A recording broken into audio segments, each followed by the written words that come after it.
विद्यार्थी मित्रांनो, आपण 10th standard science and technology part 1 मधील चॅप्टर नंबर 1 ग्रॅव्हिटेशन या ग्रॅव्हिटेशन चॅप्टर मधील Newton's universal law of gravitation आज आपण पाहणार आहोत. Newton's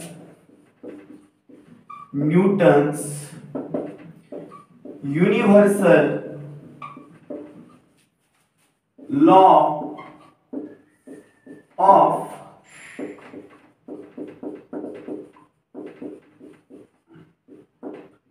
gravitation. न्यूटनचा गुरुत्वाकर्षणाचा वैश्विक सिद्धांत आज आपण पाहणार आहोत, शिकणार आहोत.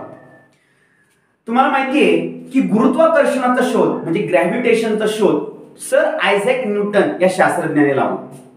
Sir Isaac Newton discovered the phenomenon of gravitation. Newton एका झाडाखाली बसले होते. ते झाड सफरचंदाचं होतं. त्या झाडावरून एक सफरचंद त्यांना खाली पडताना दिसलं, म्हणजे जमिनीवरती पडताना दिसलं.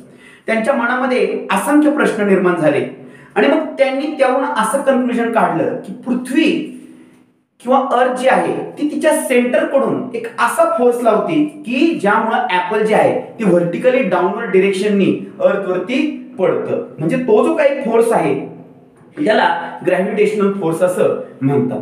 जसा अर्थनी तिच्या सेंटर कडून ऍपल वरती ग्रॅव्हिटेशनल फोर्स अप्लाय केला होता, तसाच फोर्स त्याच वेळी ऍपलनी सुद्धा अर्थ वरती अप्लाय केला होता. पण ऍपलचं मास हे अर्थच्या मास पेक्षा कमी असल्यामुळं या ठिकाणी ऍपल मध्ये जास्त ऍक्सेलरेशन प्रोड्यूस झालं आणि ऍपल जे आहे ते व्हर्टिकली डाऊनवर्ड डिरेक्शननी अर्थ वरती पडलं. पण अर्थचं mass as compared to the apple खूप खूप पटीने जास्त आहे, म्हणून अर्थ मध्ये जे निर्माण झालेलं ऍक्सेलरेशन आहे ते आपल्याला जाणवलं नाही. दोघांनी लावलेला ग्रॅव्हिटेशनल फोर्स सेमच आहे, ऍपलनी अर्थ वरती लावलेला किंवा अर्थनी ऍपल वरती लावलेला.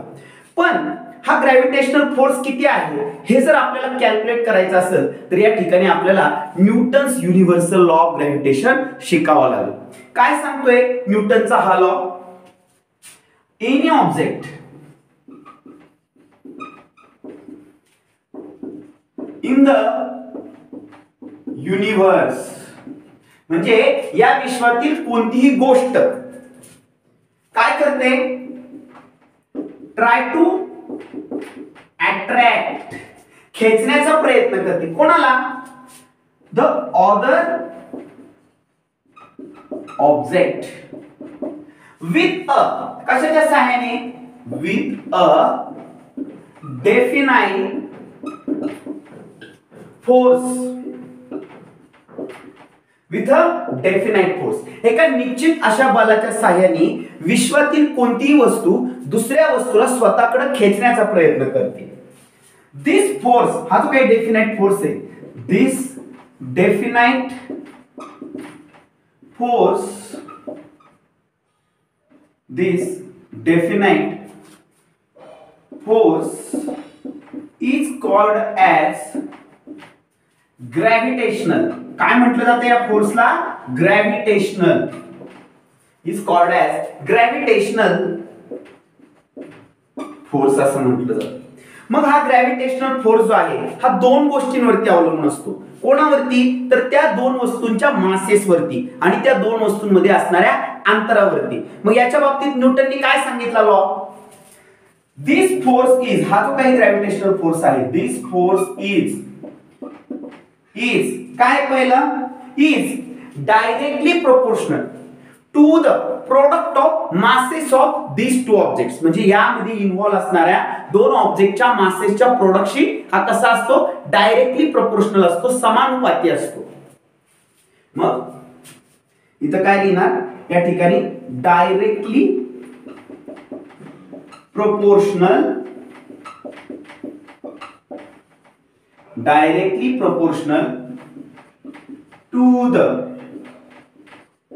product of masses of the two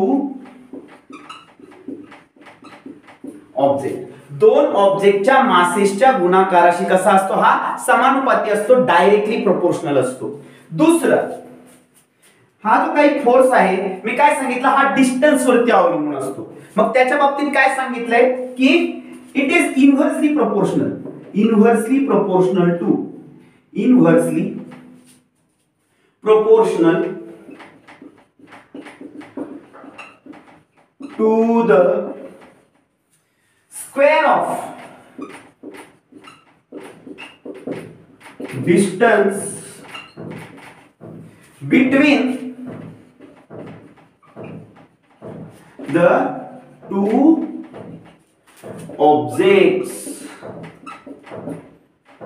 दोन ऑब्जेक्ट मधील अंतराच्या वर्गाशी व्यस्तानुपाती असतो. म्हणजे काय, तर या ठिकाणी दोन वस्तूंमध्ये काहीतरी अंतर आहे, त्या अंतरावरती हा अवलंबून असतो. त्या अंतर जर वाढलं तर या ठिकाणी ग्रॅव्हिटेशनल फोर्स कमी होणार आहे, आणि त्या अंतर जर कमी झालं तर ग्रॅव्हिटेशनल फोर्स वाढणार आहे. असं कोणी सांगितलंय, न्यूटननी त्याच्या युनिव्हर्सल लॉ ऑफ ग्रॅव्हिटेशन मध्ये सांगितलंय. आता आपण हा लॉ समजून घेऊया. याचं स्टेटमेंट मी लिहिलंय. आता या स्टेटमेंट वरून लॉ समजून घेऊया. काय सांगतोय Newton, any object in the universe, या विश्वातील कोणतीही वस्तू, समजा या ठिकाणी आपण अर्थ घेतली, काय करते, try to attract other object, दुसऱ्या ऑब्जेक्टला, युनिव्हर्स मधल्या दुसऱ्या ऑब्जेक्टला ट्राय टू अट्रॅक्ट म्हणजे काय करते, स्वतःकडे खेचण्याचा प्रयत्न करते. कशाच्या सहाय्याने, विथ अ डेफिनाइट फोर्स, एका निश्चित अशा बलाच्या सहाय्याने. या बलाला काय म्हटलंय, दिस डेफिनाइट फोर्स, हे जे काही निश्चित बल लावलं जातंय अर्थ कडून, कोणावरती लावलंय, समजा आपण असं गृहीत धरू दुसरी वस्तू मून आहे, अर्थ कडून मून वरती जे काही निश्चित बल लावलं जाणार आहे त्या बलाला काय म्हणणार आहे, ग्रॅव्हिटेशनल फोर्स. काय म्हणणार आहे आपण त्याला, या ठिकाणी ग्रॅव्हिटेशनल फोर्स म्हणणार आहे, गुरुत्व बल असं म्हणणार आहे. मग हा फोर्स काय आहे, दिस फोर्स इज, हा फोर्स डायरेक्टली प्रोपोर्शनल असतो कशाशी, to the product of masses of the two object, दोन ऑब्जेक्टच्या मासेसच्या प्रोडक्टशी हा डायरेक्टली प्रोपोर्शनल असतो. इथं अर्थ आणि मून जर घेतले तर अर्थचं मास गुणिले मूनचं मास यांच्या प्रोडक्टशी हा कसा आहे, डायरेक्टली प्रोपोर्शनल आहे. इतर वस्तू जर घेतल्या त्यांची मासेस जर बदलली, समजा या ठिकाणी मासेसचा गुणाकार जर कमी आला तर या ठिकाणी ग्रॅव्हिटेशनल फोर्स कमी असणार आहे. मासेसचा गुणाकार जर जास्त आला तर या ठिकाणी ग्रॅव्हिटेशनल फोर्स वाढणार आहे. म्हणून इथं डायरेक्टली प्रोपोर्शनल असा शब्द वापरलेला आहे. पुढे आहे या ठिकाणी दुसरं, inversely proportional to the square of distance between them. आता बघा, अर्थ आणि मून यांच्यामध्ये काहीतरी डिस्टन्स आहे, बरोबर आहे. या डिस्टन्सशी, या डिस्टन्सच्या वर्गाशी हा ग्रॅव्हिटेशनल फोर्स कसा असणार आहे, या ठिकाणी इन्व्हर्सली प्रोपोर्शनल असणार आहे.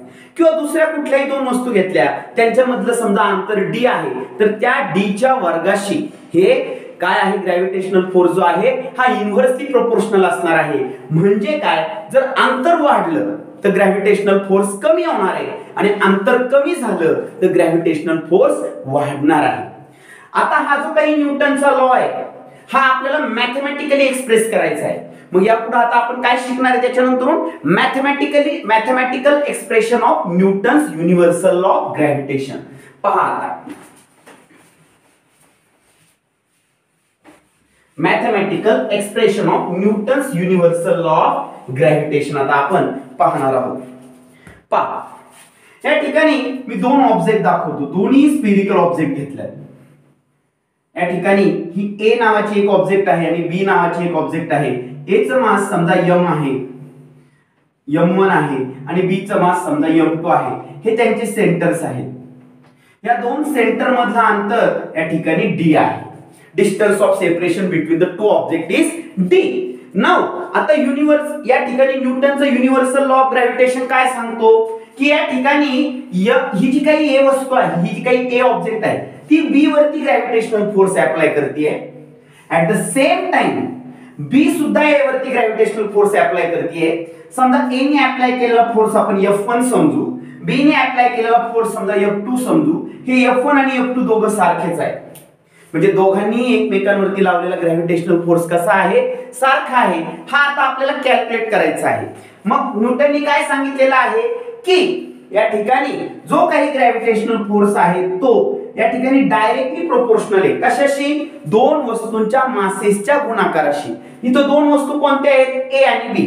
त्यांचं मासेस काय घेतले आपण, m1 आणि m2. मग मी इथं काय लिहिणार, F is directly proportional to M1 into M2 आणि याला देणार या ठिकाणी equation number 1 now.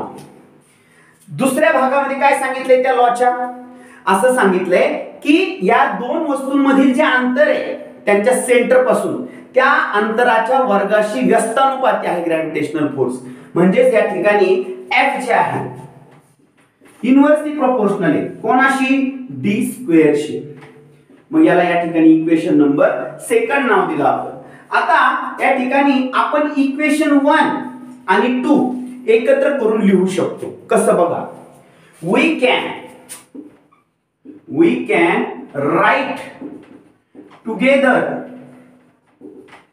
can write together equation 1 and 2 as. कसं लिहू शकतो आपण या ठिकाणी इक्वेशन 1 and 2 एकत्र. तर बघा या ठिकाणी F is proportional to M1 into M2 divided by d square. पण आता हे प्रोपोर्शनॅलिटीचं साइन आहे. जर आपल्याला फोर्स कॅल्क्युलेट करायचा असेल तर त्या ठिकाणी इक्वल टू चं साइन असायला हवं. मग आपल्याला प्रोपोर्शनॅलिटीचं साइन काढून टाकायचे. तुम्ही आता 6वीला बघितलं होतं बघा, प्रोपोर्शन प्रकरणामध्ये x is directly proportional to y असेल किंवा इनव्हर्सली प्रोपोर्शनल टू y असेल तर तुम्हाला x ची किंमत काढता येत नव्हती. प्रोपोर्शनॅलिटी साइन त्यासाठी काढावं लागत होतं. त्यासाठी तुम्हाला y ला एका कॉन्स्टंट संख्येने मल्टिप्लाय करावं लागत होतं, उदाहरणार्थ k ने. बरोबर आहे, मगच तुम्हाला x ची किंमत मिळत होती. इथं पण जर f ची किंमत मिळवायची असेल, व्हॅल्यू काढायची असेल तर या ठिकाणी एक कॉन्स्टंट एक जो आहे त्याने मल्टिप्लाय करावं लागेल. कोणाला, या ठिकाणी M1 into M2 divided by d square. इथं कॉन्स्टंट कोण घेतलाय आपण, g घेतलाय, कॅपिटल G. याला म्हटलं जातं कॅपिटल G ला युनिव्हर्सल ग्रॅव्हिटेशनल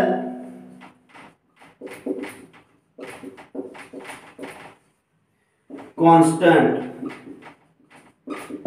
याला युनिव्हर्सल ग्रॅव्हिटेशनल कॉन्स्टंट असं म्हटलं जातं कॅपिटल G ला. काय याला युनिव्हर्सल ग्रॅव्हिटेशनल कॉन्स्टंट म्हणतात, कारण याची जी व्हॅल्यू आहे ती या ठिकाणी युनिव्हर्स मध्ये इथून तिथून सगळीकडे सारखी आहे, कॉन्स्टंट आहे, एकच आहे. तुम्ही पाण्यामध्ये जा, कोणतेही मीडियम घ्या, वॉटर घ्या, एअर घ्या, व्हॅक्यूम घ्या, ही जी काही जी ची व्हॅल्यू आहे ही कॉन्स्टंट असणार आहे. याची SI युनिट मध्ये जी ची व्हॅल्यू किती आहे बघा, value of G in SI units. SI unit मध्ये काय आहे याची व्हॅल्यू, तर 6.673 into 10⁻⁻11 Newton metre square per kilogram square अशी याची व्हॅल्यू आहे. ही व्हॅल्यू जगामध्ये इथून तिथून सारखी आहे. म्हणजे या ठिकाणी तुम्ही मूनवर गेलात, मार्स वरती गेलात किंवा कुठल्याही स्टार वरती गेलात किंवा कुठेही गेलात तर या ठिकाणी जी ची जी व्हॅल्यू आहे, ज्याला आपण युनिव्हर्सल ग्रॅव्हिटेशनल कॉन्स्टंट म्हणतो, त्याची व्हॅल्यू इथून तिथून सगळीकडे कॉन्स्टंट आहे. आता याचे SI युनिट काय लिहिलंय मी, Newton metre square per kilogram square. आता हे युनिट कसं आलं ते आपण पाहूया.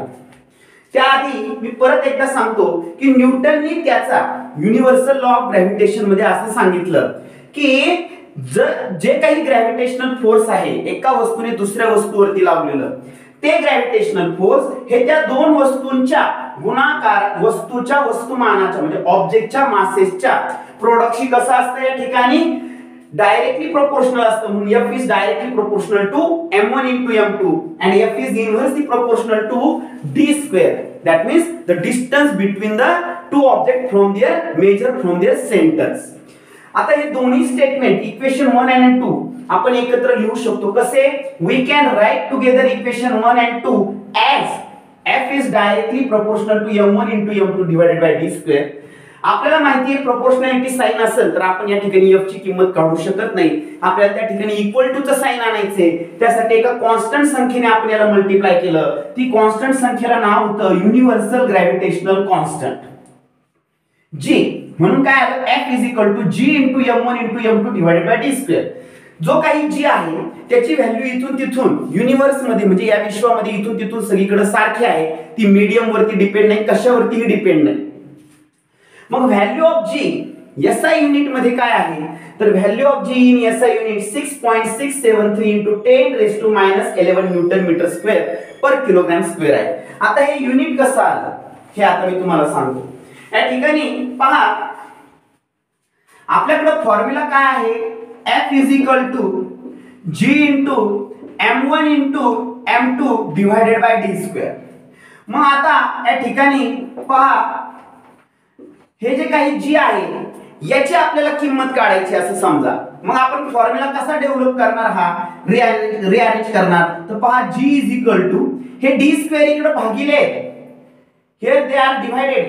जेव्हा ते इकडे जातील त्यावेळेस ते मल्टिप्लाय होतील म्हणजे या ठिकाणी F into D square divided by आता हे इकडे मल्टिप्लाय इकडे आल्यावर काय होतील डिव्हिजिबल होतील म्हणजेच काय M1 into M2 मग G is equal to फोर्सचं एसआय युनिट काय आहे डाइन आहे आणि सीजीएस युनिट फोर्सचं एसआय युनिट काय आहे न्यूटन आहे आणि सीजीएस युनिट डाइन आहे. आता आपण या ठिकाणी फोर्सचं एसआय युनिट लिहिणार आहोत न्यूटन त्याच्यासाठी अक्षर वापरतात एन. आता अंतराचं म्हणजे डिस्टन्सचं एसआय युनिट काय आहे मीटर आणि सीजीएस युनिट आहे सेंटीमीटर. आपण या ठिकाणी एसआय सिस्टीम मधलं युनिट पाहतोय म्हणून मी इथे लिहिणार मीटर पण मीटरचं काय करावं लागेल अंतराचा वर्ग आहे म्हणून मीटरचा पण स्क्वेअर. आता या ठिकाणी मास जे आहे ते आपण कशामध्ये मोजतो तर या ठिकाणी किलोग्रॅम मध्ये मोजतो म्हणून केजी इंटू केजी म्हणून युनिट काय झालं newton metre square per kilogram square. SI unit of gravitational constant is newton metre square per kilogram square. ही जी व्हॅल्यू आहे युनिव्हर्सल ग्रॅव्हिटेशनल कॉन्स्टंटची एसआय सिस्टीम मध्ये 6.673 into 10⁻11 ही व्हॅल्यू हेनरी कॅव्हेंडिश नावाच्या शास्त्रज्ञाने एक्सपेरिमेंट करून सर्वात पहिल्यांदा शोधून काढलेली आहे. या ठिकाणी आपण आज Newton's universal law of gravitation पाहिला की ज्याच्या सहाय्याने आपण काय करू शकतो कुठल्याही वस्तूने दुसऱ्या वस्तूवरती लावलेला ग्रॅव्हिटेशनल फोर्स किती आहे हे आपण कॅल्क्युलेट करू शकतो. त्यासाठी आपल्याला ही किंमत जी आहे ती माहित असणं गरजेचे आहे. कशाची तर या ठिकाणी युनिव्हर्सल ग्रॅव्हिटेशनल कॉन्स्टंटची किंमत या फॉर्म्युलामध्ये टाकावी लागते आपल्याला ती माहित असणं गरजेचं आहे. ही जर माहित असेल तर आपण कुठल्याही वस्तूने दुसऱ्या वस्तूवरती लावलेला फोर्स किती आहे हे काढू शकतो. जर आपल्याला ही माहिती दिलेली असेल काय त्या दोन वस्तूंचं वस्तुमान दिलेलं असेल त्या दोन वस्तूंमधील अंतर दिलेलं असेल आणि जी ची व्हॅल्यू दिलेली असेल तर आपण या ठिकाणी निश्चितपणे ग्रॅव्हिटेशनल फोर्स काय करू शकतो कॅल्क्युलेट करू शकतो. हे कोणी सांगितलं तर न्यूटन नावाच्या शास्त्रज्ञाने सांगितलं की ज्याने या ठिकाणी ग्रॅव्हिटेशनचा फेनॉमेनॉन काय केला शोधून काढला.